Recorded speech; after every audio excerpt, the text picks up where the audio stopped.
At the start of the movie, we see a scene from Finland where a young girl named Alia is running away from a group of guys in the woods. It turns out that the guys chasing Alia are actually her own relatives. She then jumps into the lake, but the guys catch her in time to save her from drowning. After that, the scene goes to a bank, where a man named Rex is waiting in line for a certain reason. We don't know why he's there, but it's clear that he wants to see Maddie, the girl he likes. While Rex is talking to her, their place is suddenly attacked by robbers who kill a security guard right away. Because of this, what was once a calm situation has now become heated. Rex then sees a gun in a woman's bag, but the woman can't do anything because it would be too dangerous for her to do anything. When everyone is in danger, Rex acts strangely, as if he is trying to hold back his feelings so he doesn't act too quickly. But then something surprising happens. The woman's bag, which has the gun in it, is suddenly thrown and hits right on Rex's lap. The scene then moves to a courtroom, where Rex is suddenly sued by the judge for killing all of the bank thieves earlier. No one knows what has happened. Even though he saved a lot of lives during that event and is seen as a hero, he was given an 8-year jail term. 8 years later, we see Rex out of jail and looking at a magazine with a picture of himself on the cover. For now, the magazine says that people still think of him as a hero because of the brave things he did 8 years ago. When Rex gets out of jail, he isn't shunned by society. Instead, the press and the public are always after him. This makes Rex feel bad, and it's at this point that his consciousness or another part of himself shows up in the real world. We can see that his alter ego has more feelings than he does. When Rex sees he can't take being around them anymore, he stands up and throws his desk at the whole group. But in truth, it's all just his mind playing tricks on him because he's feeling stressed. Even though most people think of Rex as a hero, there are still some who don't like his brave actions and think of him as a crazy twat. Rex then goes to see his friend and tells him that he is fed up with his life, which is no longer normal because so many people want to be with him. So, he chooses to finally leave the place where he lives and move to Finland. Also, Rex has a good reason to want to go to Finland. When he was in jail, he shot a spitball that fell in Finland. The scene then goes to a bush where a man is running away from several people who are after him. People who are chasing the man look like the people who were in the movie at the beginning. This means that everything happened in Finland, which is where Rex will go next. Now that we're back to Rex, he's already at the airport, and as usual, a guy starts to film him. Rex also sees a husband and wife who are keeping an eye on him.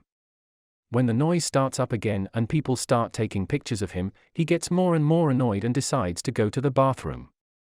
But it looks like the couple's husband has already gone to the bathroom and is looking at Rex while he pees. When Rex goes back to his place, the wife of the strange pair gives him a creepy smile. After Rex got to Finland, he was waiting for a cab, and a taxi driver was watching him from afar. The driver of the cab cuts through another line of taxis and stops right in front of him. When Rex is in his cab, the driver lets out the anesthetic gas, which knocks him out and causes him to pass out. A family is seen making food in a house, and they don't look at all strange. Only when we see Rex, who has already been taken and tied up in the basement of their house, will we be surprised. Right now, Rex's hands are tied behind his back, and one of his legs has been cut off. Rex, who just found out, tries to scream, but someone stops him. The person turns out to be Rex's conscience, which tells him to keep quiet. After that, he tells Rex to let out his feelings by screaming about what happened to him. In fact, his guilt seems smarter and more cruel than he is, and it plays a big part in both Rex's life and death. He can also figure out what is going on in any situation Rex is in, including the one that is happening right now. After making the observation, his conscience tells him that the strange husband and wife from the airport are the ones who did what happened to him. When Rex's illness makes him cry, his guilt can't take it and he starts thinking of ways to get away. But because the rope that binds his hands is so strong, his conscience has other ideas about how to make sure he stays alive. His conscience tells him that if the person who did it suddenly shows up, he must act like he is asleep. Also, because there are a lot of bikes around him, the alter ego thinks that the people who took him are a family. In the meantime, everyone in the family has already gone to bed upstairs. But Olavi, the youngest child in the family, is still awake and interested in who they will kill this time. Rex hasn't had enough time to untie the rope yet, so he uses his teeth to try to do it. On the other hand, the young boy chooses to go to the basement, where Rex is being held. But it doesn't matter what he does because the rope is too thick. When the young boy comes into the room on the floor, Rex acts like he is asleep right away. Rex then finds out that the person who came is just a child. He comes up with a plan to use the kid as an insurance policy to get him out of that place. He tries to persuade Olive before kicking him in the face with his missing leg and putting his other two thighs on either side of him. Not long after that, his sister learns that her little brother is not in bed, so she chooses to look for him in the basement. It turns out that this woman's name is Alia, and she is a young girl who has tried to run away from several guys before. This shows that her family is currently holding Rex hostage. At this point, Rex tells the boy that if Alia tries to kill him, he will break his neck. But Rex is too worried about his own safety, so he accidentally lets go of Olavi, which means he can't get out of there. When Olavi is found asleep in the room, his family of psychopaths takes him to the hospital right away. The mother then gives Alia a slap because she thinks Alia hurt her little boy.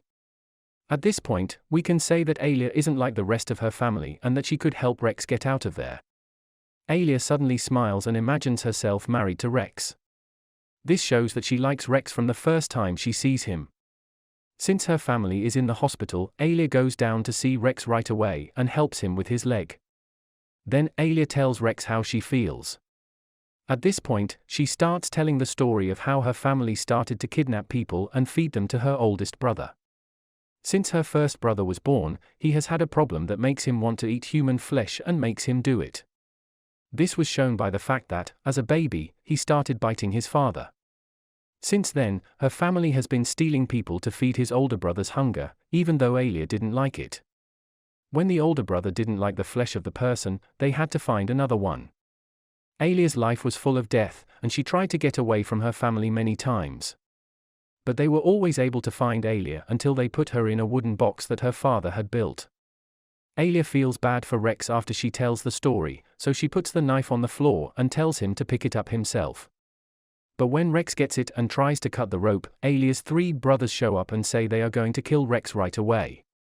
Rex then acts like he's asleep right away, and his plan works because his brothers stop what they were going to do.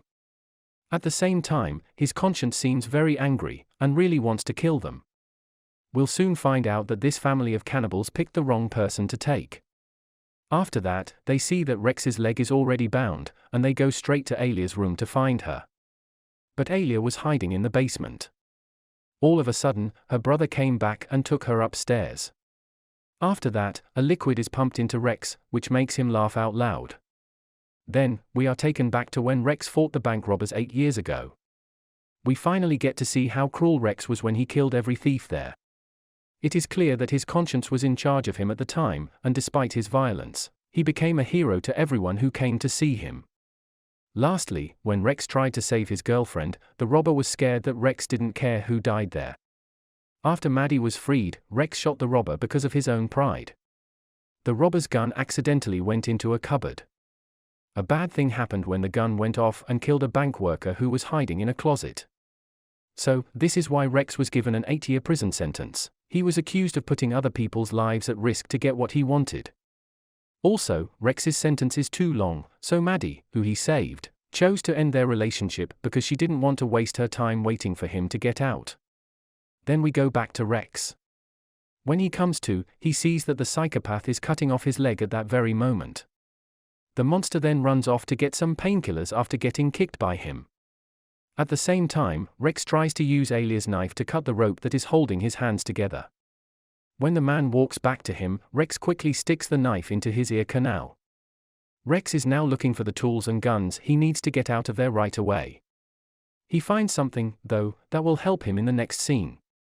Rex uses the golf club that is connected to his leg to try to get to the top floor. After he gets out of the basement, his conscience tells him to get Alia out of the house too. Rex walks out of the house and thinks again about what his conscience told him. It seems like they have decided what they will do next. When both parents came home from the hospital, they were shocked to see blood spots in front of their house. It turns out that their kids are still asleep right now. Their parents round them up and yell at them for letting Rex get away. They plan to leave the house because they are afraid that Rex will come back with the cops. but it seems like their plan won't work. It turns out that Rex has been waiting for them under the table, and he kills them one by one with a nail gun. When Rex tries to shoot the mother, he runs out of nail bullets, so he kicks the mother in the head with a golf club connected to the leg that was cut off. When her son sees what happened, he tries to attack Rex, but Rex quickly throws a knife at him, killing him. Then Alia kills her own mother, who just woke up from being asleep. Even after all of this horrible stuff, they are still not free because they still have to face Alia's oldest killer brother. Her brother finally comes down the stairs, looking like a monster with his big body. In the end, Rex and the cannibal fight each other, and when Rex manages to hold onto the refrigerator door, he sees that there is a piece of his right leg inside. He seems happy because it looks like the cannibal hasn't eaten his right leg yet. Then, he takes his right leg and throws it right into the cannibal's mouth. After everything is over, Rex brings Alia back to America, where he and Alia plan to live together. One night, Rex and Alia are seen with their friends at a place. Alia is jealous that one of their friends seems to be interested in Rex. Right now, it turns out that Alia has the same secret identity as Rex. She fantasizes about killing the woman who makes her jealous. Since they have almost identical alter egos, this shows that they are a great match. In another place, Alia's younger brother, who was hurt but is now better, wants to kill those who killed his family. With that, the movie is over. Share your thoughts in the comments, give us a like and subscribe to the channel. See you in the next videos.